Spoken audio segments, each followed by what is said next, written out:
Amigos produtores rurais, fizemos um episódio muito caprichado, falando sobre as doenças de inverno do cafeí.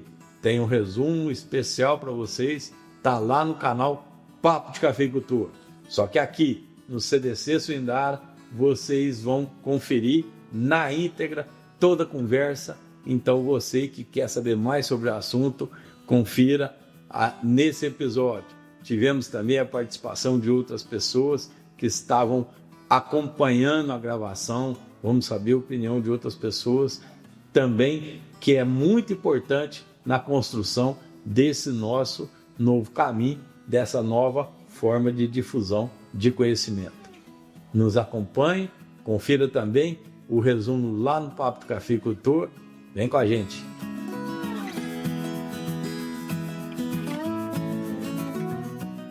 E hoje nós estamos em festa. Estamos recebendo grandes amigos. Está aqui o Michel, que é do desenvolvimento da BASF.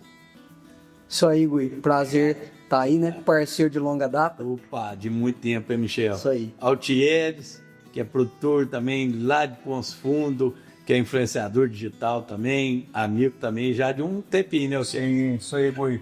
Prazer e obrigado pelo convite. Opa, obrigado por você estar aqui com a gente. E o Luiz Viano, é isso aí, que é parceiro também, né? E aí, Luiz? Ué, Gui, muito bom, né? Hoje poder reunir esse time aqui, né? Pra gente trocar uma ideia nesse espaço aqui, todo dedicado para a cafeicultura, né? Para a agricultura de uma forma geral, né? E poder reunir esse time aqui pra gente levar informação pro cafeicultor nesse momento de muita dúvida, né? E expectativa também. Muito bom. Você falou a palavra-chave, Luiz, dúvida.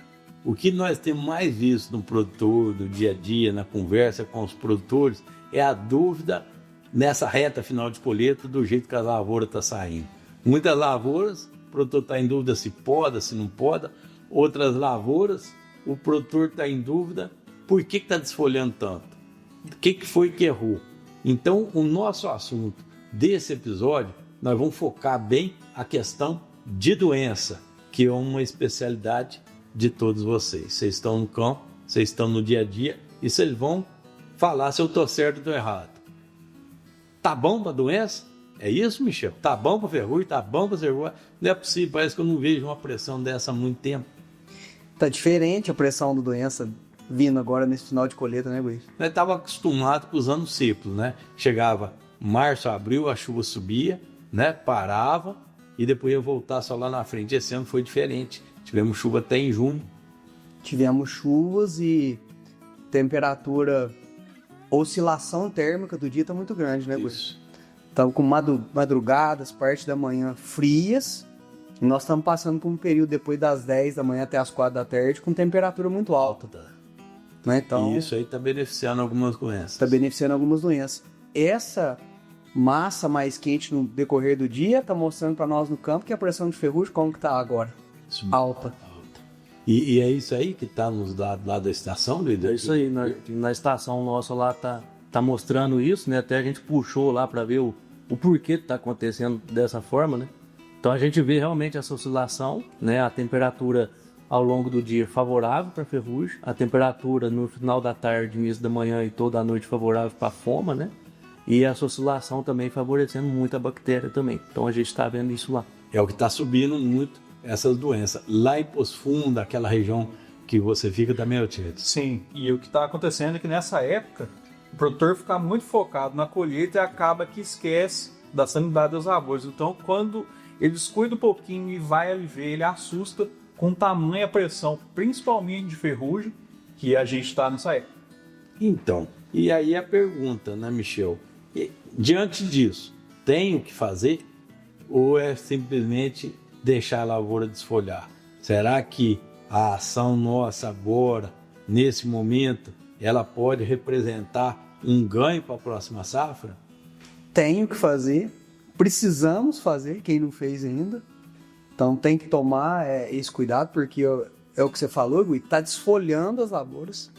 Se nós perder folha agora, nós estamos perdendo potencial produtivo para 2026. E nós estamos em julho, né? Se a gente for pensar em florada setembro, outubro, está longe para aquele produtor que está pensando em fazer só pré ou pós-florada. E você tocou num assunto interessante, Gui. Foi um ano que choveu mais, né? Nós estamos chegando próximo aí da gente entrar no que a gente chama de florada. Quando a gente fala em florada, a gente pensa lá na frente. Só que a formação do botão floral, nesse momento, o que nós estamos vendo, né? Cada região falando uma coisa, mas espinhando bastante, butuando bastante. Isso. Tá butuando. Se a gente for pensar fisiologicamente, a planta tá folhando ainda, saindo muita folha nova. Ainda. Que vai mostrando isso pra gente, Gui. Vamos ter 3, 4 floradas de novo. É isso aí. Se essa chuva não demorar demais para vir, vai ter diversas floradas, tudo indica isso. Vai ter diversas floradas e nós não podemos mais perder as primeiras floradas. Ela não tá sendo aquela florada pequena, né, Gui? Ela tá vindo uma florada boa, que no final ela traz bastante produtividade para nós, ela incrementa na produtividade e nós precisamos cuidar dela agora. Entendi. Na hora que você já toca nesse, não podemos perder a primeira, não tem como não falar daquele experimento que nós montamos, né, Luiz? O dia que nós fizemos aqui em Cabo Verde já está quarto ano, né? Quarto ano, pai da safra, né? A maioria dos produtores já sabe disso, nós já falamos diversas vezes, mas nós fizemos um experimento aqui que nós chegamos com uma data do pós-colheita que tinha que fazer a foliar. Então eu fui lá, estava o Luiz, o Michel estava comigo, no nosso campo experimental lá na Fazenda Condessa, aqui em Cabo Verde, e estava um solão bruto. Eu falei, gente, mas nós vamos fazer isso mesmo? O Michel fala, Gui, é o que está no protocolo, né? É o que nós temos que seguir, o protocolo que já foi definido, já foi estudado com o Pedro. Eu falei, gente, mas vocês vão pulverizar? Não foi isso, Luiz? E fizemos a pulverização. E eu achei que vocês estavam perdendo serviço. E o que aconteceu? Conta para quem não sabe. Tivemos resultado, né? Até acho que o Michel tocou num ponto muito importante, né? Tivemos crescimento, né, Michel, nesses últimos meses, né? E o Gui tocou no ponto do campo aí que também eu acho importante. E pensar em pulverização nesse momento, nós temos que quebrar alguns mitos, né? Isso A despeito do pessoal falar que o café para de funcionar, que a pulverização não vai ter eficiência. Não tá bom para fome. Não tá bom para fome. Então o Michel já trouxe aqui que nós tivemos crescimento. Inclusive, às vezes quem tiver com dúvida, vai lá agora na lavoura, marca um raminho lá e volta depois lá em agosto, setembro para ver se não cresceu. Isso aí nós já vamos ver que o café não parou de funcionar, né? E aí quando a gente vai para o nosso campo, nós temos 4 safras já fazendo esse tratamento, né? Então nós temos lá pulverização pós-colheita, pré-florada, independente da condição climática, e nós temos o tratamento do produtor, que é só após florada depois que chove, né? E nessas 4 safras nós temos uma diferença ali de mais ou menos 10 a 12 sacas, flutuou um pouquinho, mas se a gente considerar a média, 10 sacas por hectare a mais por ter feito a pós-colheita e pré-florada. Se a gente juntar com dados de ensaio de várias regiões, acredito que o Altieres também tem um resultado próximo, nós vamos ter uma diferença aí de 4 a 6 sacas a mais por hectare cada aplicação que eu faço antes da florada. Olha só, que isso. Na verdade, até né, não é que a gente vai produzir mais, né, Michel? É que a gente vai deixar de perder, né? Aí entra nessa primeira florada que você falou, que nós não podemos abrir mão dela, né, Michel? Não pode abrir mão dela. A formação do botão floral, a gema, ela é construída agora, né? Ela está sendo construída agora. E a gente fala muito foma, bactéria, nós temos que ser preventivo, né, Gui? Não dá tempo, a hora que ela aparece, o clima está favorável, a hora que ela aparece, e o ponto principal, aonde ela vai? Ramo, o botão floral, ela atinge diretamente a produtividade. Perfeito. Diretamente a produtividade, então nós não podemos. O atraso na cafeicultura, nessas 3 últimas safras, ela vem mostrando prejuízo pra gente. Nós estamos com bastante ferrugem agora. Por que essa ferrugem está acentuada agora? Porque nós atrasamos as aplicações de novembro para ferrugem. Então é lá de trás que reflete. Ela está refletindo agora para nós. O atraso, o Altieres, esse aqui é um atraso. Depois você pode perguntar por isso você já está fazendo as aplicações dele pensando em 2026 e ele vai te contar.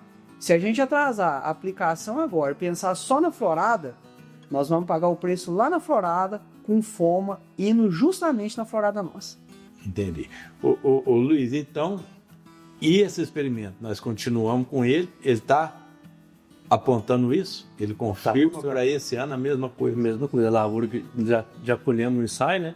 A lavoura que já foi pulverizada, a gente vai lá, você não vê a doença, você vê que a lavoura está protegida e a área ao lado, né? Que ela não foi pulverizada ainda, você já começa a ver a fome entrando ali na folha, no ramo. Então vamos fazer o seguinte, o pessoal que nos acompanha vai ver um pouquinho porque que nós estamos falando isso, nós vamos mostrar na prática. Depois que a gente parar esse bate-papo. Vamos lá no Vamos lá? Vamos lá. Vamos mostrar isso aí do cafeicultor, que isso é muito importante. Que muita gente ainda acha que não precisa de fazer controle de ferrugem, de doença, de forma geral, durante o inverno. Não é isso, Thiago? Exatamente. O que acontece é que a doença ela é silenciosa. Quando a gente chega a ver ela na lavoura, ela já vem de muito tempo. Então, o que está acontecendo com a ferrugem agora, o pessoal não controlou antes, né? No controle preventivo. E agora a gente está vendo, vai acontecer com foma e bactéria justamente na hora da florada. Então, esse período, né, é muito importante fazer a proteção das doenças que vão afetar na florada, porque se for querer pensar só no pré-florada, pode ser tarde demais. Vai ser tarde demais. Se começar a chover para uma boa florada em setembro, vamos pensar assim, nós ainda estamos no final de julho, no mínimo 45 dias, né? Isso aí. E acho que a gente tem que pensar um pouquinho em aplicação. Você tocou uma parte importante, né? Ah, tá seco, tá tudo mais. Vamos pegar o cenário dos últimos 2 anos. Onde estava mais favorável com a aplicação? Fazer essa aplicação agora, depois que colheu, olha como é que tá o clima nosso, com umidade, com temperatura, ou fazer lá próximo a abril florada, que estava seco, estava ruim de aplicar. O clima para nós, até para as aplicações, ele tá mais favorável agora depois que a gente sai da colheita. É isso aí. Isso aí. Quanto mais você vai deixando, mais vai ficando quente, mais a lavoura vai estressando. Isso. Então, o momento das 3 últimas safras, quem fez no pós-colheita foi o melhor tempo, fez diferença. Ô, Michel, então nós vamos fazer o seguinte, nós vamos falar isso pro produtor. Primeiro, a gente sabe que precisa de fazer, né, Luiz? Os experimentos estão confirmando isso. Experimento mostra. Né? Segunda, nós temos como fazer isso, nós temos ferramentas, temos produtos adequados, depois você fala um pouquinho pra gente desses produtos. Bom, você pode falar até agora, porque depois nós precisamos de entrar num segundo tema, que é como fazer isso.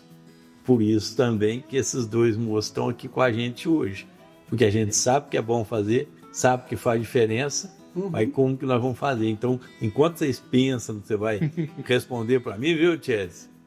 E aí, tem coisa para fazer? Dá uma dica, deixa uma dica pro Michel. E assim, nós já saímos os 4, 5 anos nossos, e nós já saímos do experimento, nós já foi pro campo, né, Gui? Perfeito. Você é prova viva disso. Com certeza. Você já faz essas aplicações. O Luiz, que trabalha com a tecnologia de drone, quantas fazendas ele atende? O Altieres, o quanto ele faz, né? Nós já demos o passo do experimento para a prática, né? Perfeito. Hoje o pessoal já tá fazendo. Então nós estamos no momento agora que a gente tem que ficar atento a 2 coisas. A ferrugem, que essa pressão tá alta, tá todo mundo questionando a gente, mas porque é uma doença que está visível. Perfeito.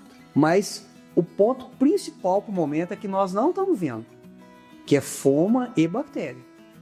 A questão de clima e a própria folha que caiu com colheita e tudo mais, vai deixando o cenário que vai ficando, não fica tão favorável para ferrugem, mas fica muito favorável para foma e bactéria, que é o que vai comer ramo e que vai comer fruto nosso. Essa é a nossa principal preocupação, tá? Porque justamente as pressões de ferrugem, onde tem, tá muito alta.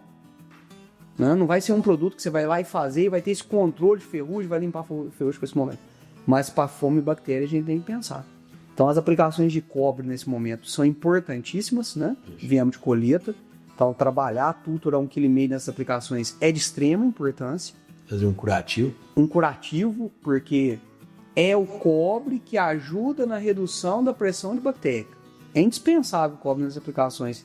E a gente tem as aplicações que a gente traz da orquestra. Trabalhando a 300 ml. A carboxamida, por esse momento, ela é muito importante. Ela induz uma resistência na planta e ela faz todo um efeito sobre o completo de foma.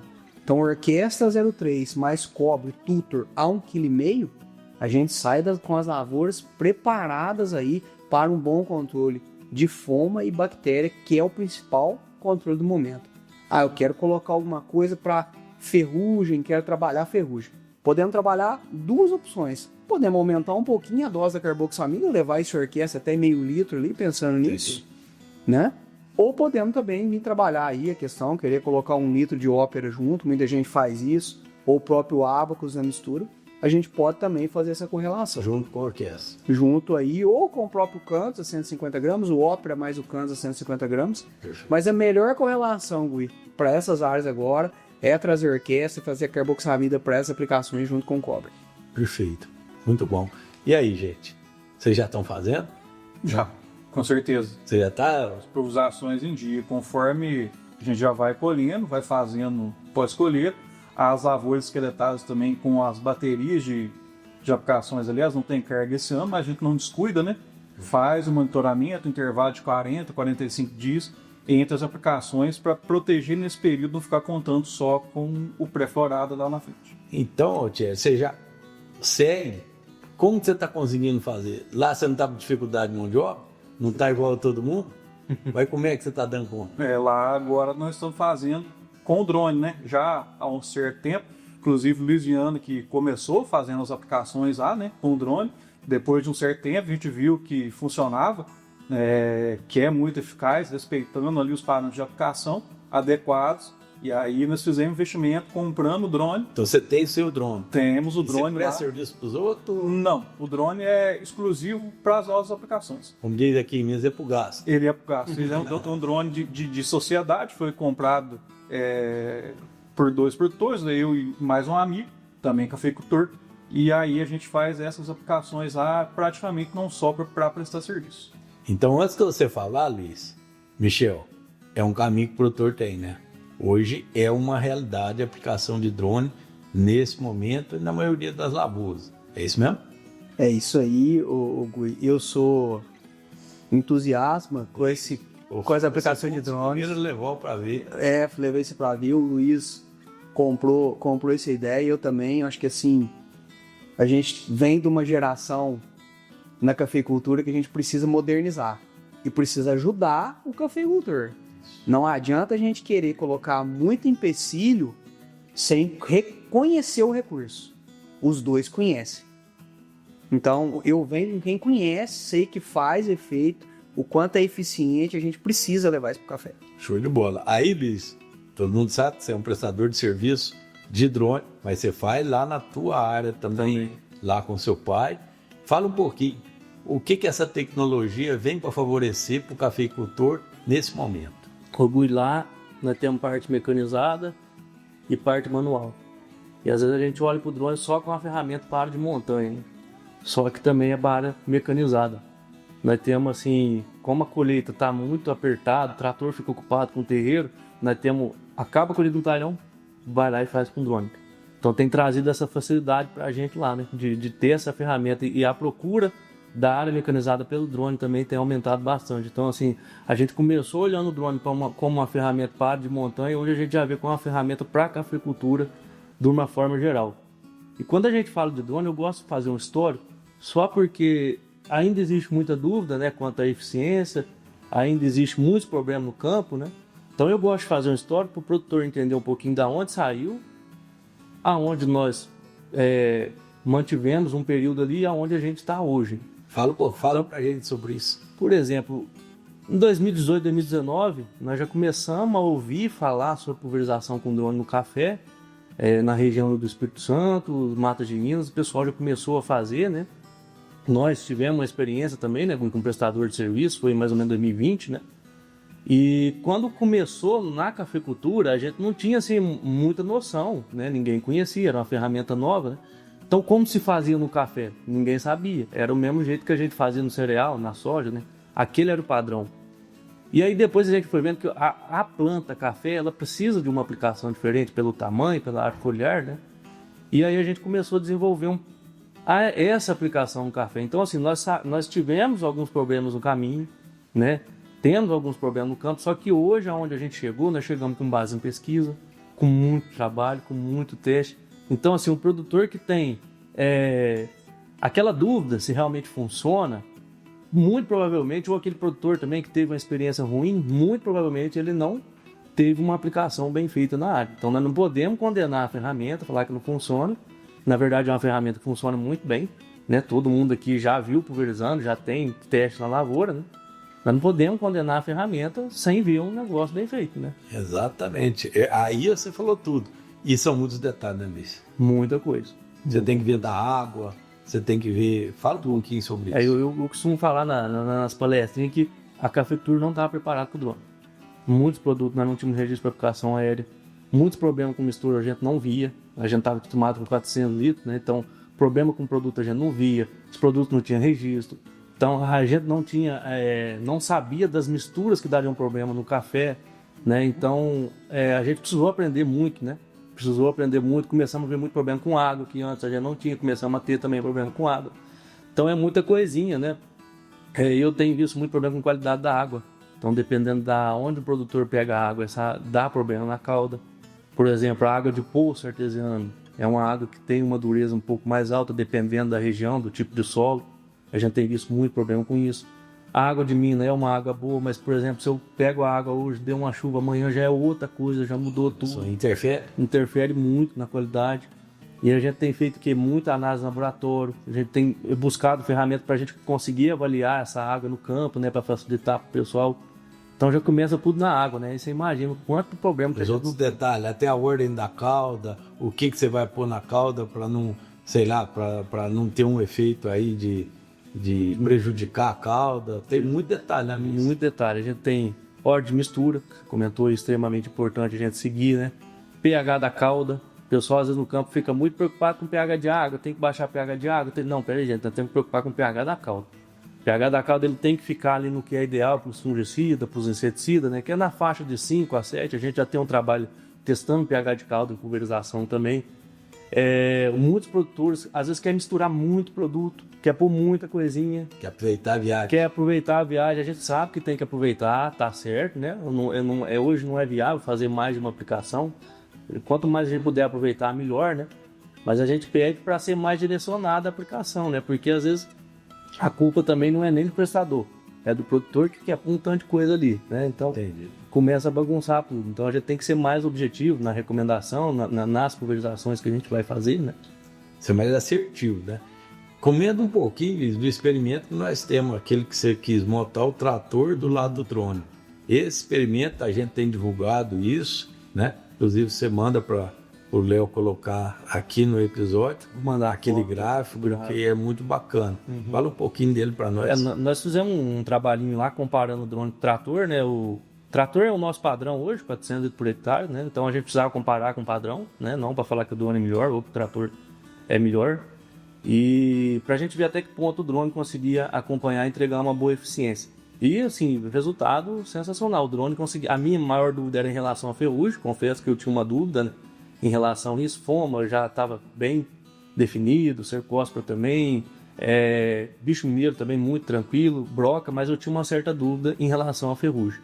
E aí a gente comparou, pulverizou com o trator 400, trator 200 e com o drone a 18 litros por hectare. As áreas praticamente não tem diferença uma da outra. O Michel teve lá, né? A gente não consegue separar uma da outra, né, Michel? Não consegue.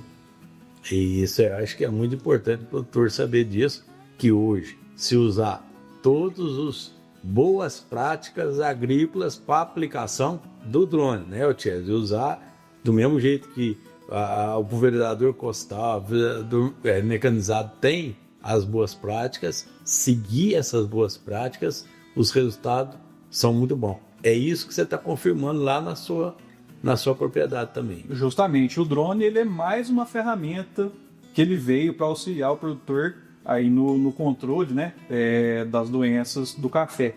E para isso é preciso seguir ali as cartilhas, vamos dizer assim, de aplicação. Como o canhão tem às vezes, quando o pessoal começou a aplicar no canhão, foi preciso se adaptar. É uma ferramenta que funciona, mas falando especificamente lá do nosso caso, na região de montanha, hoje a gente já consegue perceber que o drone tem uma eficiência maior do que o canhão. Então, o fato é que tem sido muito substituído. Lá em Poço Fundo, a gente tinha até um ano atrás um drone. Um produtor que ele tinha o drone e prestava serviço. Hoje a gente tem mais de 30 drones. Que isso? A maioria de produtores que têm usado a ferramenta fazem as suas lavouras, às vezes fazem ali alguma aplicação, mas assim, preciso respeitar os critérios para que a gente tenha sucesso nessa aplicação, assim como na atomizador, no canhão, na bomba costal, ele tem ali os seus critérios. Digo até, né, o Luiz pode falar até melhor que isso aí, um pouco mais difícil de se acertar do que o restante dos meios de aplicação. Tem que estar atento a vento, a temperatura, muita coisa. Mas aí você me chamou a atenção, quando você me fala região de Poço Fundo com 30 drones, muita montanha, eu sempre tive uma dúvida. A montanha é diferente do plano, o Luiz já começou falando. É isso mesmo? Você tem alguns detalhes, por exemplo, vai pegar um lugar bem amorrado, uma declividade, sei lá, de 50%, você presta atenção. O que tem que ser diferente de um lugar plano numa aplicação como essa? Bom, os dois fatores que mais influenciam, na minha opinião, na minha percepção da aplicação, é a faixa de aplicação. A gente tem que diminuir a faixa de aplicação para o drone passar mais vezes por aquele lugar para a gente ter uma sobreposição de faixa. E que é isso? É o produto chegar em todas as áreas. Porque a partir do momento que a gente tem um declive muito grande, o drone vai ficar ali, a cauda vai ter dificuldade ela não vai subir morro acima, ela vai descer. Uhum. E o outro ponto é a velocidade de aplicação, né? Eu preciso ter ali uma velocidade que seja compatível para que o drone, vamos dizer assim, empurre essa cauda para baixo. Para ele que não desça só por declive, por gravidade. Perfeito. É isso aí, Pris? Exatamente, Will. Em área de montanha a gente vê, né, realmente até a gente teve experiência aqui, né, um trabalhinho que a gente estava fazendo, ver essa dificuldade dele fechar a faixa, né? E a gente vê muito no campo a solução do pessoal é o que? Aumentar a altura. Só que olha pra você ver, aí já começa tudo errado, né? A gente precisa o quê? Uma sobreposição boa pra gente encontrar uma faixa com a outra. Isso. Né? Pra gente conseguir atingir bem, distribuir bem ali na área. E aí o que a gente tem que fazer? Reduzir a faixa. Né? É o que a gente tem que fazer em área de montanha. Ou então a gente às vezes trabalhar com a RTK, pondo o drone subindo e descendo a montanha. Seria uma opção também. E não subir a altura do drone. Porque tem muita gente que recorre a esse meio. Vou subir a altura do drone para abrir mais a faixa, só que aí a gente começa a ter problema com deriva, começa a prejudicar a chegada. Então, assim, o Altieres falou do canhão, realmente o drone ele é muito mais detalhe que a gente tem que observar. Quando a aplicação não fica boa, muito provavelmente, quando o produtor não teve uma experiência boa, muito provavelmente foi porque não foi uma aplicação boa, porque a gente sabe que o resultado é positivo, né? E aí, vindo até na questão do volume, não tem como fazer pouco, né? Não tem como. Tem que fazer, tem que molhar mesmo, né? Lógico que nós não vamos fazer 60 litros, 40 litros por hectare, porque não precisa, né? Mas de 20 a 30 ali seria um volume bom, pra gente ter um resultado bom no café. Um lugar desse mais declivoso seria em torno disso. De 20 a 30 é a melhor faixa que a gente achou nos trabalhos de pesquisa, para todas as doenças e também para as pragas. E se atentar a esse detalhe, né? Qualidade da água, condição climática, qualidade do produto, né? A gente fala do produtor, quanto menos produto levar, melhor, né? Produtos mais concentrados, né, Michel? Até o Michel pode trazer um exemplo aí dentro da própria base, né? Que a gente tem o Opera com o Apos, né? Que são o mesmo produto, porém com concentração diferente. Então, sim. Ô Luiz, espera só um pouquinho. Antes disso, deixa eu só entender para ficar claro para o produtor. Quando nós estamos falando de uma declividade maior, aí você fala em 20 a 30. Uma declividade menor, isso aí ficaria em torno de 15 a 20, tem um mínimo. Na verdade, assim, Fala um pouquinho sobre isso. vamos pensar na planta café, no tamanho que ela é, na área foliar que ela tem. Os melhores resultados estão entre 20 e 30, tanto para a área de montanha quanto para a área mecanizada. Perfeito. A questão da área de montanha é o cara fazer o quê? Reduzir um pouquinho a faixa para ele ter uma sobreposição melhor ali e não ficar falha na aplicação. Perfeito. Agora, o mínimo, vamos pensar no mínimo, né, para o café. Não ir menos de 16. Menos de 16 eu nunca gostei de nenhum resultado. 16 litros por hectare. Isso aí independente se é Independente se é plano, se é mecanizado. Acima dos 16 litros já começa a ficar bom, vamos dizer. que muitas vezes o produtor ele vai contratar um prestador de serviço e já coloca isso aí logo, né? Não, eu vou fazer com 12 litros, 14 litros, jogo um custo menor e, enfim, isso aí pode afetar no resultado. Com certeza.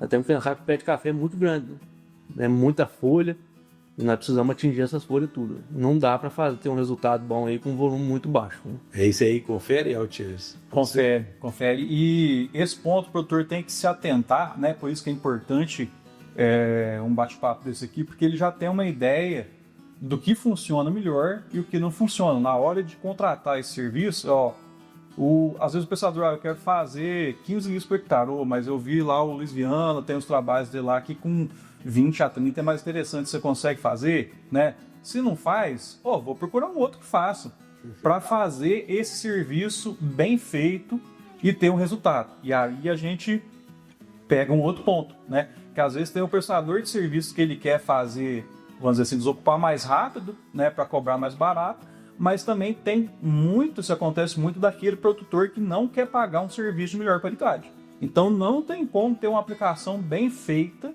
e num custo abaixo do mercado. Então ele tem que se atentar a isso ali, porque na minha opinião, uma aplicação barata, mal feita, ela sai muito caro. Né? Eu não teria coragem de contratar um prestador de serviço hoje, conhecendo a ferramenta do drone, para aplicar fora dos parâmetros que a gente vê que funciona, porque eu vou economizar, vamos falar R$50 por hectare, vamos jogar alto, né? Mas eu vou desperdiçar, vou gastar à toa uns R$500 às vezes com um produto que eu investi, né? E não vou ter o retorno, que é o pior ainda. Não vou ter a proteção de doença, controle de praga. Não é uma boa economia. Não, é uma economia muito porca. É isso aí. Ô, Michel, e nem todo produto também pode ser aplicado com drone. É muito interessante a gente deixar isso claro para o produtor, que o drone é uma tecnologia nova, mas nós estamos falando de baixa vazão, né? Ultra baixa vazão, é assim que fala? Isso. Baixa vazão já. É baixa vazão, né? Estamos falando de 20 litros, 30 litros. Então, quer dizer, o produto tem que estar adequado para isso. Tem que ter registro no produto para isso, né? Então, faz vários testes. O Luiz está falando aí do histórico de 2018 e tal. Eu e o Pedro, em 2016, já trabalhou o produto no drone, aqui no Júlio Godoy, em Campestre, né? Você lembra disso? Então, a gente já vinha porque para questão de registro das aplicações aéreas que a gente fala hoje, né? Não é nem no drone só. Pode ser que mude a legislação. Mas tem que procurar os produtos que têm registro para isso, né? Para as aplicações e questão de dose, concentração, ele falou bem. Às vezes tem dois produtos com os mesmos princípios ativos, mas um mais concentrado que o outro. Então, esses são os produtos que vão para o drone. Perfeito. E aí o Avox também torna-se uma boa opção para o produtor. Uma excelente ferramenta com registro mais concentrado para isso também. Show de bola. Ô Luiz, você tem rodado, né? Tá doido? Você não tá lá para as matas agora? E aí, fala um pouquinho das matas, o que você viu lá? Você teve diversos treinamentos, você treinou o pessoal, foi até no Espírito Santo? Até no Espírito Santo. Você tá andando longe. Tá doido. Bom demais, né? E o pessoal curioso com essa questão. Querendo saber, querendo conhecer, trazendo muita experiência com a gente, né? E é bom a gente fazer essa troca pra gente ver uma outra realidade também. E né? o que te chamou a atenção conversando com os produtores? Ô, Bui, eu acho que a princípio, né, quando a gente fala pulverização, ela tem que ser feita na hora certa. Então, por exemplo, às vezes o produtor contratou um prestador de serviço, a gente sabe que a rotina é corrida para todo mundo, existem imprevistos no meio do caminho, né? Mas agora nós temos que ficar do lado do produtor também. E o produtor tem que pensar o seguinte: eu tenho que fazer a proteção da minha lavoura naquele momento. Então, contratei um prestador de serviço, ele não vai conseguir vir agora, tenha uma outra ferramenta para fazer. Ou às vezes tente um outro prestador de serviço, ou tenha um canhão, ou uma bomba costal, o pessoal faz muito da mangueira também. O produtor ele tem que pensar o seguinte: se eu não conseguir fazer de drone, eu tenho que ter uma outra ferramenta para me acudir. Quer dizer, pós-colheita não é pré-florado, pós-colheita tem que ser no pós-colheita. Tem que ser no pós-colheita, exatamente. O produtor não pode ficar esperando, né, Michel? Porque senão depois, né, a doença entra e já foi o boi com a corda. Eu acho que para exemplificar isso aí, de não esperar, eu acho que a gente tem que trazer alguns números. Forma hoje, se a gente tiver temperatura ideal para ela, né? O clima ideal, tiver o patógeno lá na planta, 48 horas ela manifesta na planta. Não dá tempo de fazer nada. Nada. Nem o produto tem poder curativo em complexo de forma. Só preventivo. Não dá tempo. Então o produto tem que estar lá, ela manifestou, não dá tempo. Então não dá para esperar isso aí. É isso aí. Isso é muito interessante, é o que você vive lá também, né, no teu dia a dia. Né? Justamente, porque conhecendo um pouco mais a ferramenta hoje, né, do drone, a gente vê que vão ter muitos imprevistos que vai possibilitar o prestador de serviço de fazer naquela hora. Eu tenho uma pulverização programada para a semana que vem. Essa semana choveu a semana inteira. O serviço dele atrasou. Por consequência, essa aplicação também vai atrasar. Dá um probleminha, quebra, acontece alguma coisa, né? Então, igual o Luiz falou, a gente tem que ter uma segunda opção de fazer essa pulverização, não deixar sem fazer. E lá no nosso caso a gente optou, apesar de não ser uma área muito grande, esse drone trabalha em cerca de 100 hectares, de fazer a compra desse drone. Fechou, foi a opção que vocês tiveram. Foi a opção que nós tivemos. tivemos. Você está falando, outros produtores estão no mesmo caminho. Muitos produtores estão partindo para isso aí.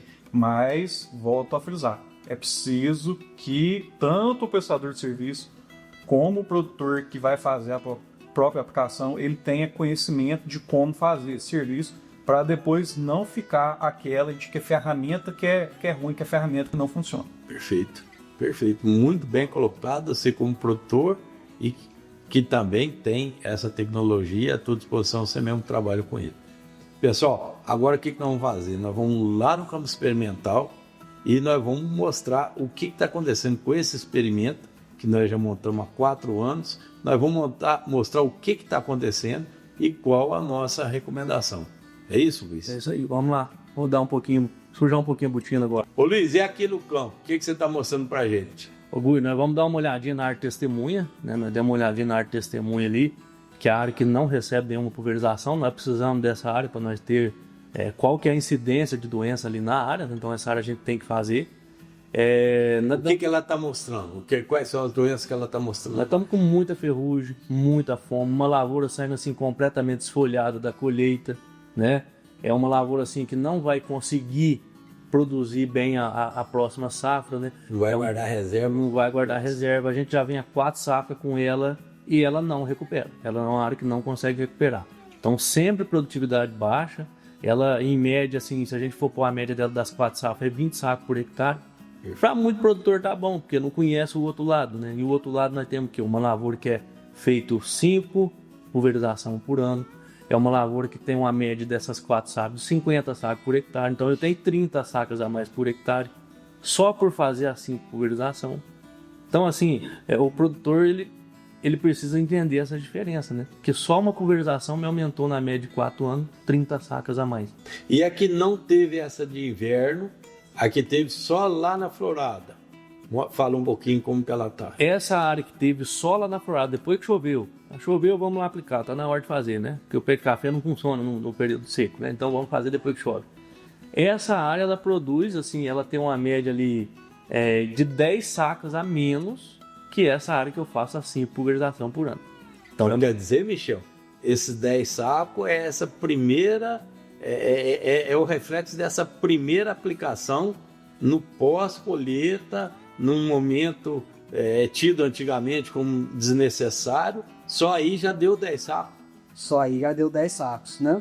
E provando isso nas 4 colheitas das 4 safras, que é o mais interessante, né, Gui? Eu venho conversando isso já bastante com o Luiz, a hora que a gente tá aqui no campo, é o seguinte, vem mudando a questão de produzir muito na safra, pouco na outra, muito numa safra, pouco na outra.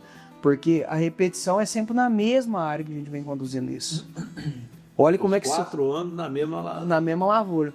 Então tem um diferencial onde a gente aplica. A gente pegou um cenário onde, igualzinho o produtor faz, né? Ah, eu vi florada, a flor abriu, vou fazer. Faça aquela aplicação de florada, ó. Beleza. Depois eu faço as minhas de ferrugem cercóspora lá na frente. E aí a gente trouxe essa aplicação a mais, fazendo ela mais no cedo. Colheu, vamos fazer igual o CD. É uma diferença de 10 sacos, Gui. Pelo posicionamento a mais de uma aplicação. Olha o quanto isso vem refletindo em produtividade e em ganho para o produtor, né? Isso aí é ganho, né? É isso aí, Luiz. Então, essa aí que está a diferença, né? Que precisa fazer, tudo precisa, que não só no momento da florada, mas no pós-colheita, tem uma diferença muito significativa. Exatamente. O Gui, até fazendo uma correlação assim para o produtor entender a importância dessa aplicação, às vezes a gente tem que pegar um pouquinho na ferida, né? Hoje todo mundo quer aumentar a produtividade, é o que a gente quer, né? Todo produtor quer, todo produtor precisa. E às vezes a gente acha que aumentar a produtividade é o quê? Eu investir em trator novo, eu investir numa irrigação que a gente sabe que é extremamente importante, né? Hoje a área do sul de Minas tem que pensar assim, em irrigação, mas às vezes o aumento de produtividade que ele tanto está buscando está simplesmente em fazer essa pulverização na hora certa. Então, assim, nem sempre o aumento de produtividade é fazer grandes investimentos na lavoura, né? Às vezes é investir numa pulverização que vai dar um repuro que ele faz anos que ele está buscando. Você está contando isso aí, a gente fica lembrando das coisas. Já passou aqui no CDC grandes amigos, entre eles o Calegari, que é o mestre.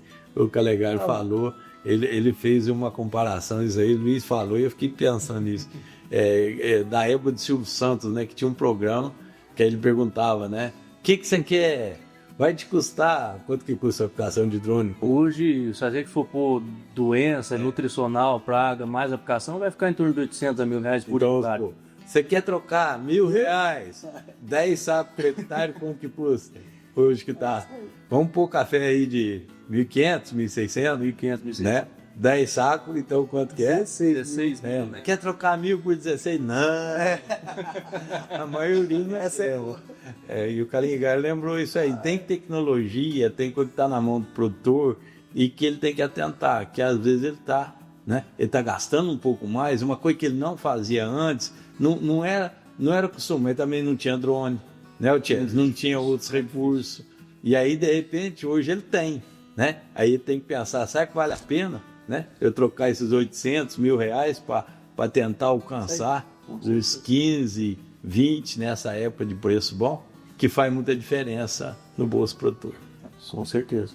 Isso aí, pessoal. Muito bom, muito obrigado por vocês terem vindo aqui mais uma vez. Eu acho que vai esclarecer muitos produtores e essa é a força que nós fazemos aqui, de divulgar conhecimento, de divulgar boas experiências para que sirva para o cafeicultor adequar seus sistemas de produção. Obrigado mais uma vez, Michel. Se você quiser deixar o teu recado para a moçada aí. Gui, eu acho que assim, o recado é que a aplicação mais importante da florada, ela é feita antes da florada abrir. Esse é o fator mais importante. Aí eu vou fazer uma aplicação, faça antes da florada, você já vai ter ganho nisso. Isso. Se puder ser um pós-colheita, melhor. Melhor, faz antes da florada. Isso aí, olha que dica bacana. Ó, Thierry, fala você, deixa, mais uma vez te agradeço, deixa aí o teu recado pro produtor, deixa a tua dica. Gui, em primeiro lugar, eu que agradeço pelo convite, né? Tá aqui com todo mundo. E o recado que eu deixo pro produtor é monitore as lavouras, faça as pulverizações preventivamente, independente da ferramenta que você opte por usar, né? Mas não vamos descuidar das lavouras aí, mesmo nesse período de safra que a gente sabe que a atenção está voltada para a colheita. Show de bola. Obrigado, Luiz, você está aqui com a gente. Sei que você está vindo corrida aí, uma semana intensa. 2 semanas intensas, né? 2 semanas intensas, mas é bom demais, né? Isso Bom aí. demais. Correria faz parte, né? Sim. Eu que agradeço, Gui, pelo convite, ter esperado eu chegar Uma gravada. para gravar. E eu acho assim, contribuindo um pouquinho aqui com o recado final, é fazer a pulverização. Façam a pulverização, confiem no drone, não joguem pedra na ferramenta, funciona, só que saiba com quem vocês vão trabalhar aí também, né? Porque não adianta você contratar um prestador de serviço barato, que vai fazer um serviço mal feito, e querer generalizar que todo mundo, que a ferramenta não funciona, que todo mundo vai fazer aquele mesmo serviço. Então, façam a pulverização, usem a ferramenta, aproveitem a ferramenta, né? Que vocês vão conseguir ganhar mais dinheiro. Isso aí é importante. É isso aí. Nós estamos aqui no CDC Suindar e vocês puderam conferir esse episódio na íntegra, cheio de dica para o produtor, cheio de experiência. E agora eu quero convidar essas 3 pessoas que estão acompanhando, esses 3 amigos, a presença forte, feminina, que veio participar aqui também e acompanhar. Eu quero que eles falem um pouquinho de tudo que eles viram aqui. E aí? Eu quero que você se apresente, fala. Vamos apresentar todo mundo primeiro, fica melhor. E aí, pessoal, eu sou o Lucas, eu sou assistente técnico na BASF, eu estou atuando na região de Machado, sul de Minas, né? Bom dia, meu nome é Bruna Aquino, sou consultora de negócios da BASF, faço uma carteira de cliente, né, algumas grandes contas, e também fico, né, sediado em Alfenas e na região do sul de Minas. Bom dia, pessoal. Me chamo Maria Clara e atualmente eu estou cursando o curso de agronomia na Universidade Federal de Lavras e eu vim aqui acompanhando o Luiz. Muito bom, eu fico satisfeito demais de vocês estar aqui com a gente, de vocês entenderem um pouquinho de tudo isso. O que vocês acharam? Vocês gostaram disso? Vocês acharam que esse modelo é um modelo interessante, útil para o produtor? Fala um pouquinho do que vocês acharam de tudo isso. Ô Gui, primeiramente, parabenizar pelo projeto. Eu achei fantástico, tanto o espaço, a ideia por trás da construção, né? Eu achei fantástico. E como já está consolidado o formato, eu acho que é uma informação rica para o produtor, informação direta na linguagem que todo mundo entende, né? E trazendo sempre a informação no time correto, informação muito importante para agregar no manejo com rentabilidade, que é o que a gente busca por trás de tudo, né? É isso aí, você falou uma palavra perfeita, o time, né? Que nós estamos tentando levar uma coisa que o produtor pode usar essa semana, assim que ele ouvir. Perfeito. Né? E ele falou, eu ainda não tinha pensado nisso, né? É exatamente essa visão tua. É aquilo que a gente quer mesmo. Levar as coisas certas, de alta qualidade, com muita responsabilidade, no momento certo. E aí, Bruno? Goi, primeiramente queria te agradecer, né, por receber a gente tão bem. E te parabenizar não só pela ideia, mas pela construção, né? E eu vejo que, assim, entendendo, né, a história, sabendo tudo que vocês fizeram aqui, é realmente para construir a informação. E a informação, essa troca de experiência, né, é muito importante para levar para o cafeicultor e estar desenvolvendo a cafeicultura em si, né? Não só a agricultura, mas especificamente a cafeicultura. E te parabenizar por isso e agradecer. E o que você achou dos passarinhos? Você é bióloga? O que você acha? Então, eu sou bióloga e agrônoma, né? E o que eu vejo disso tudo, que uma coisa está muito atrelada à outra, né? Então, quando a gente dá o foco não só na cafeicultura, mas abre o olhar da natureza, a gente consegue agregar muito mais, né? E aumentando a biodiversidade. É isso aí, você até quente, que um dos primeiros passarinhos que você viu aqui foi o príncipe, né? Isso. E ele não aparece para todo mundo não, Bruno. Tô me sentindo especial. Com certeza.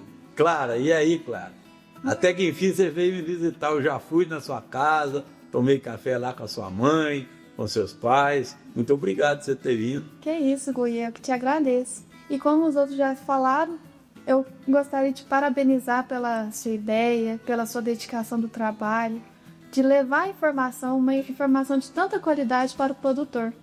E é admirável ver tudo isso que você construiu, que vem construindo.